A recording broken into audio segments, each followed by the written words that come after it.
আজি বৰ ঠাণ্ডা পৰিছে আৰু কুঁৱলী পৰিছে, ইমান ঠাণ্ডা।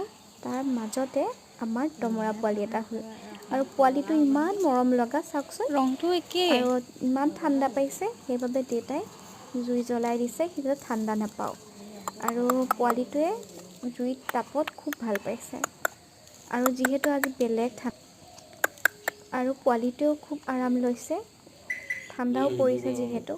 আৰু ঠাণ্ডা পৰিছে কাৰণে ভাবিলোঁ আজি গৰৈ মাছ পুৰি খাওঁ। আপোনালোকৰ বা গৰৈ মাছ প্ৰিয়নে? মোৰ কিন্তু বহুত প্ৰিয়। তাতে জুইত বনোৱা গৰৈ মাছ খাই কিন্তু বেলেগ ভাল লাগে। তাৰপাছত দেউতাই এয়া গৰৈ মাছৰ মাথাকেইটা এনেকৈ মাৰি জোকাৰি দিছে যাতে ছাইটো লাগি নাথাকে, আৰু ধুনীয়াকৈ ছাইটো এৰাই গৈছে। আৰু তাৰপাছত ভাবিলোঁ এতিয়া মই তাৰ পিটিকাটো কৰি লওঁ। এতিয়া পিঁয়াজ, ধনিয়া দি দিলোঁ আৰু ভোট জলকীয়াৰ অকণ তেল দি পিটিকাটো কৰি ল'লোঁ। খাবলৈ বেলেগ টেষ্টি লাগে।